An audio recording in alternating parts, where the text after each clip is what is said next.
Well, good morning. If you've been a guest the last few weeks with us for the first time, I'm actually the preacher here. Really, I am.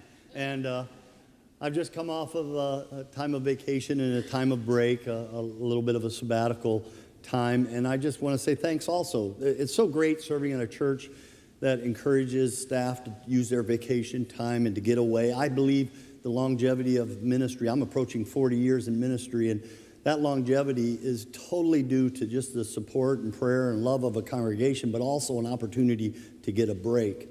And those breaks have really helped to minister to me. I like running to the mountains, and so I got to climb Mount Antero this year. And every time I get up to climb a mountain out in Colorado, I get perfect cellular reception, and so I always FaceTime Bonnie from the top of those mountains. And this was a huge accomplishment for me this year because the doctor said, don't do that. I'll come back to that in a little bit. And then a buddy was with me, and so we also rode our motorcycles up Mount Evans. Now, Mount Evans is the highest paved road in America. I mean, and no guardrails, sheer cliffs. Only the most courageous men of the world would ride their motorcycles up, and we did. And then you just make the last 130-foot climb. It's a pretty incredible thing to go do. We did that. Yes, I had my motorcycle out in Colorado, so when we weren't hiking and climbing, man, we just rode all over that state, just saw so many amazing things. And our favorite thing for Dennis Unser and I, oh, by the way, Dennis is in our small group and just a buddy, but going up over mountain passes that are just crazy roads, sharp turns, again, cliffs and stuff. And doing that, we did several of the major passes out there, a couple of the most dangerous ones, and it was just a hoot. And so on behalf of myself, thank you so much for allowing me that break. Let me tell you about mountaintops. Mountaintops are great. It's easy to see the glory of God when you're on a mountaintop. But sooner or later, you got to come down from the mountaintops of life. And you know what? It's in the valleys of life is where trust in God grows. It's coming down to the valleys of life. Some of you right now are in a struggling valley right now. It might be relational or occupational or something, health-wise. And it's there. That's where the fruits grow, by the way. Fruit doesn't grow on mountaintops. Fruits grow down in the valleys. And so even though I go up to the mountaintop to get the glory of God, to refill my spirit, sooner or later I got to come down, and this is where God ministers to others and ministers to me.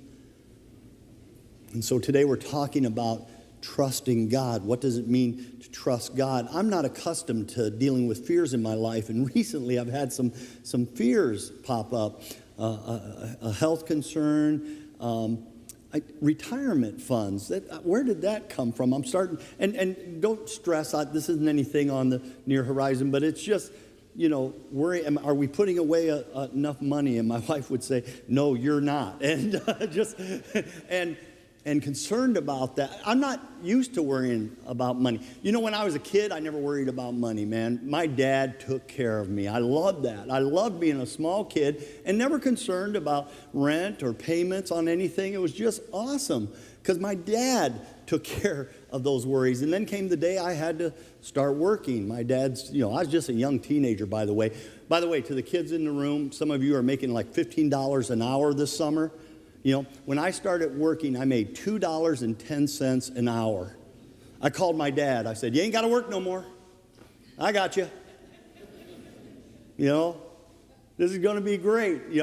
Went to all my friends. Hey, look here, haters. You didn't think I was going to do anything with my life. $2.10 an hour. And that's nothing. In 6 months, I'll be making $2.25 an hour. That's right. Easy street, baby. And then I got married, and then children, and then your responsibilities start to, and somewhere along the way, fears and concerns about money start creeping in, and fears about occupation start working their way in. And before too long, I found myself praying, Lord, do you got me here? Do you got me today? Some of you are praying that right now, too, and in the things that you're struggling with and the things that you're facing right now. Come on, God, you got this or not? His name's Randy Reed, true story, 34 years old. He was a welder on a water tower up outside of Chicago, and he slipped and fell off the water tower 110 feet. He landed in this 6-foot pile of soft sand. And there were rocks and debris all around, but he hit this soft sand. His coworkers called 911. They rushed over. Miraculously, all he had was a bruised rib. He was in the hospital for a while for that, but he lived. He lived through it. But the reason the story hit all the airways so fast is because when the paramedics showed up and they put him on a stretcher, he started begging the paramedic, please don't drop me. 3 feet off the ground, please don't drop me. You just fell 110 stories. But I feel like that sometimes when I'm praying, God, don't drop me now. Don't drop me. And God uses times in the valley to build our trust. How's your trust meter today compared to your anxiety meter? You know, you're measuring your anxiety. Maybe your anxiety is a little high right now. It's an opportunity to grow in your trust for God. It's easy to allow fears to get the best of us. For any of us, even good Christian people can struggle with this. So we're going through the life of Moses, and we're learning to give God the glory for everything in our life. And Moses has already pulled them out of Egypt. He's pulled them out of slavery. God's power has been on display over and over and over again. Now they're out in the wilderness. And the question is, will God just provide what I need? Will God just provide my needs in my life? But instead of going to God and praying to God about this, the Israelites get in this horrible habit of grumbling toward Moses. In Exodus 15, verse 22, then Moses led Israel from the Red Sea into the desert, and for 3 days they traveled in the desert without finding water. When they came to Marah, they could not drink its water because it was bitter. So the people grumbled against Moses, saying, what are we to drink? You know what? I could call them whiny little brats here, but truth is, water and food, man, those are essential. It's not like they're complaining about not having any dessert in the desert. That's not their complaint. They're complaining about something that's essential. Here, we need water. They've gone 3 days without water. Any one of us in this moment would be a little on edge, and so they're grumbling about this. And so God tells Moses, hey, go get this branch over here, throw it in the water, and the water will turn from bitter to sweet water, and they'll be able to drink it. And Moses does that, and that's exactly what happens, and they get all the water they want. God later on will provide water from a rock. He'll provide water another way. He's taking care of his people. But here's the question. If God knew he was going to give them drinkable water to begin with, why did he lead them to bitter water? God must be doing something here. And with all that Israel has been experiencing, 400 years of slavery, as they're coming out, one of the things they have to learn to start doing is trusting him. Start trusting what he says. Start trusting what he's doing, even if God is hard to trust in certain moments. When you're standing at a grave you don't want to stand at.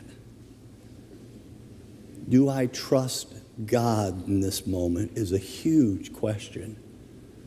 And so he's growing this in them. He's growing this right now in me. He's growing this in some of you. Your trust factor in him, that you can trust him this day. Well, even though God provided water, they go on and they start complaining, yeah, well, where's the meat? Exodus 16. They said, hey, if only we had died, verse 3, if only we had died by the Lord's hand in Egypt. There we sat around pots of meat. We ate all the food we wanted. But you have brought us out into the desert to starve this entire assembly to death. Oh my gosh, the audacity. After all that God has done, after all that he has demonstrated, they're going to complain about not having food now.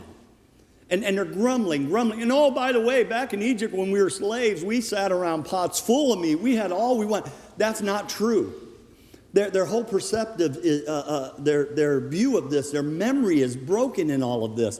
This is like some ungrateful teenager who comes to you and says, you never do this for me or do that for me. And you know what you have to do in those times? You got to open up the curtains of their memory, take them back in time. Hey, remember when I did this? Remember when I did this? Remember I did? Yeah, but you're not doing this now. And it's that kind of moment here with them. And now they're complaining about food. It's another essential. Verse 4. So then the Lord said to Moses, all right, I'm going to rain down bread from heaven for you. The people are to go out each day, gather enough for that day. In this way I will test them to see whether they will follow my instructions. Boy, that really jumped out at me this time. I'm testing my people to see if they will follow my instructions. We're being tested right now in regards to God's word on so many cultural issues. Will you trust the instruction of God, or won't you trust the instruction of God on things that he said about cultural issues? It's huge. And it's this test. Verse 6. So Moses and Aaron said to all the Israelites, in the evening you will know that it was the Lord who brought you out of Egypt, and in the morning you will see the glory of the Lord, because he has heard your grumbling against him. So what's going to come down? Bread from heaven. This is a bread that covers the ground. It's manna. It's manna. Bread from heaven is this beautiful phrase that God uses here more than 1,000 years from now. Jesus will describe himself as the bread from heaven. I'm the bread from heaven. God uses this moment twice in Scripture. So they get this bread every day, and they're allowed to eat all that they want, but they're also concerned now about meat. Hey, the bread is good, but where's the meat? You know, biscuits and chicken. That's what we want. And so sure enough, this is what happens. Verse 11, the Lord said to Moses, I've heard the grumbling of the Israelites. Tell them at twilight you will eat meat, and in the morning you will be filled with bread. Then you will know that I am the Lord your God. Verse 13, that evening quail came and covered the camp, and in the morning there was a layer of dew around the camp. And when the dew was gone, thin flakes like frost on the ground appeared on the desert floor. Meat every evening, bread every morning, water when they wanted it. And you would think this would start to curb the complaining. It doesn't. In fact, the next several chapters of Exodus, as you flip the page, they just go from one grumbling to a next, to a next, to a next. How about you? Anything you would like to grumble about a little bit with God? And then I found this horrible, horrible verse in Philippians chapter 2, verse 14. It says, do all things without grumbling or that's a command, by the way. I'm tempted to cut that out of my Bible. I don't think I like that verse too much. All things. All things. You know what it's like to come across someone who has the gift of complaining. We just stop considering God's provision in our life. We start becoming an ungrateful teenager that just doesn't recognize how much we've provided for them, and we do that with God sometimes. I respect all of you. You're hard workers. I like that in Christian people. I think when you go to work for an employer, you need to work hard for them and give them an honest day's work, and you work hard for your check. And when you come home, if you're not careful, you're tempted to think you're doing the providing for your family.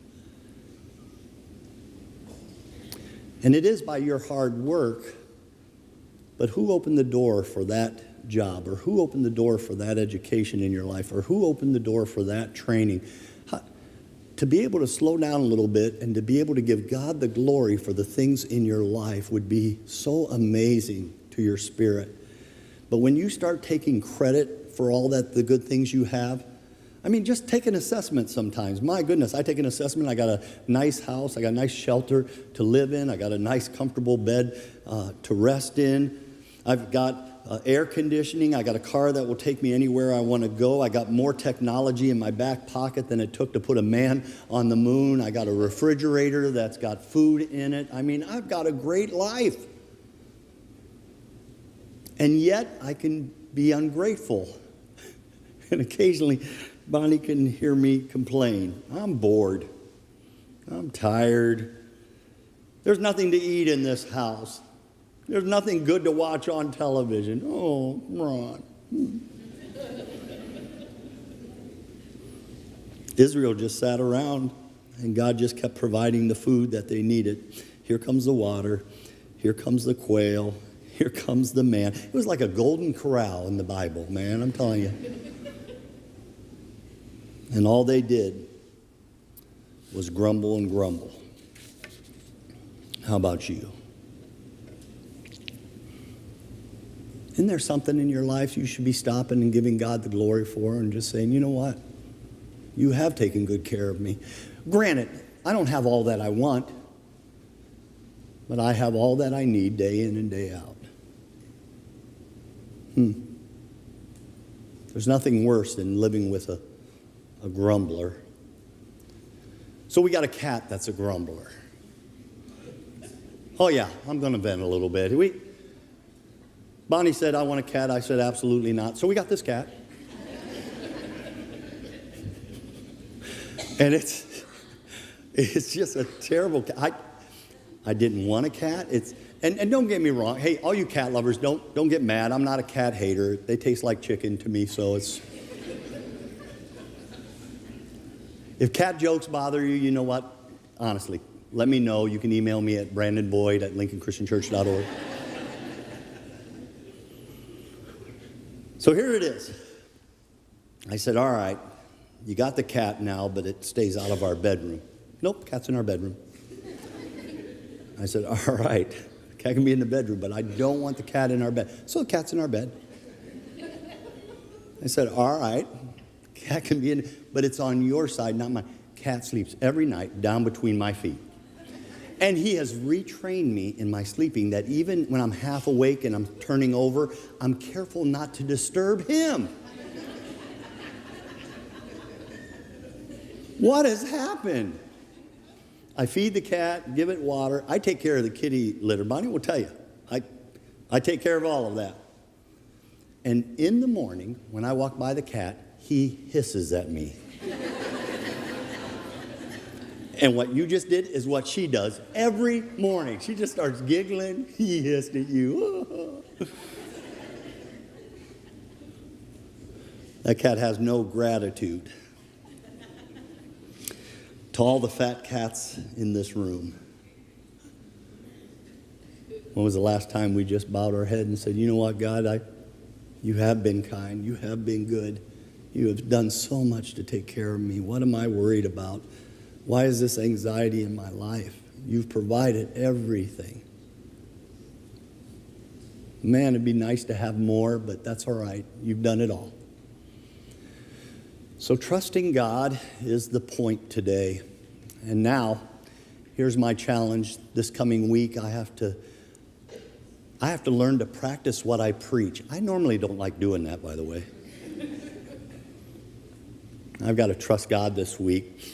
I got a heart issue. I go in for a procedure on Wednesday morning. It's not a big deal. It's an ablation, and it's all done through a vein, and it shouldn't be a big deal. But just so you know, this past Christmas, I started getting a flutter in my heart. I could feel it, and then it got worse, and it started acting like AFib, and there's all these doctors. Instead of just checking in at the emergency room, which probably everything would have been done in a couple weeks, I've done it through the process of calling and setting appointments. And then, I'm with this doctor, and no, you don't need to be with this doctor. And then I've been tested. I had a heart monitor on one morning a few months back. You guys didn't even know it, but they were heart monitors, echoes, EKGs, all this stuff. And then to stand at this doctor, and she's going to simplify it for me, which I need it. And she said, when it comes to your heart, there are plumber doctors and there are electrician doctors. You don't need a plumber doctor. Plumbing's good. She said you need an electrician doctor. What's been discovered is an extra electrical pathway that causes the bottom of my heart to fight the top of my heart. It's something I was born with, but it's been dormant for years, and then all of a sudden started to act up. And so here it is. I have to go in for this ablation. They're going to cauterize that little pathway. And the doctor said, Ron, you'll be right back to perfect as all your people are used to. This is my story. Let me have it. And so all that happens on Wednesday morning. This isn't about me. I'm not trying to make this about me. I'm just trying to tell you that I'm going to trust God in all things, that all things work out. This is what it says in Romans chapter 8. Romans chapter 8 says all things all things work to the good of them that love the word, that love the Lord. The positives and the negatives, all things, the ups and the downs, all things, sickness and in health, all things, in riches and in poverty, all things work together for them that love the Lord. This is going to work out, and I'm not nervous about this. I'm adopting a phrase I heard years ago. I've shared it with my family. I've shared it with my friends. I'm not nervous because I'm either going to wake up in the arms of my wife or I'm going to wake up in the arms of Jesus. And either way, I wake up. And so there's no stress in my life on this thing. But I do have to trust God that He's got this thing. And whatever He wants for my wife, whatever He wants for my family, I'm going to put my trust in Him. But I'm asking you to pray for me. I think this is something we've lost in the church. And here's what I mean. I've heard it from so many of you. It's your personal life. You don't want a lot of people to know about your health issues. And so you go into all kinds of procedures and health concerns, and you don't allow the church to pray for you. And there was a day that people would share those prayer requests because they wanted the support of their community. And I want the support of my community. So I'm trying to just be an example today that, you know what, it doesn't always have to be private. Every so often you can open up and let people know what's going on in your life and that you would like a little extra prayer. It's okay. And that's what I'm doing today. So come Wednesday morning, I'll have the procedure, and then Thursday I'll be out, and then I'll be recovering at home for a week. Don't send a bunch of cards. I love you. I sense your love, but I'm not a card guy. Chocolate cake's fine, but no cards. And I'll be all right. Pray for Bonnie and pray for me, and it all works out. Because today I choose to trust the God. He's always provided, and so I don't have to stress over this. Some of you are thinking about taking the next step in your spiritual journey. You'd like to talk to someone about that. I'd love to do that with you. In fact, if you let me know out here at the Welcome Center, I'll get a phone number to you. We can start setting appointments. I've been meeting people, and we've been building friendships, and I've been getting to know them, and they've been getting to know me. And sometimes they have questions, and I can answer those questions. And sometimes they just want the friendship. And Bonnie and I have been out for ice cream and out to eat with people. And if this is something you would like to do, you just got to let me know. All right, come find me, and we'll start getting that meeting going with you. But if you're interested in your next spiritual step, I'll help you with that too. This morning, I know there's a couple people who are thinking about stepping out, and you know what? Just making sure the whole world knows that they're followers of Jesus Christ, and maybe that's something you're ready for too. And if you are, just come down front, and I'll meet you down here. But thank you so much for being my church community. I love you more than words can say, and I think that's all I'll say.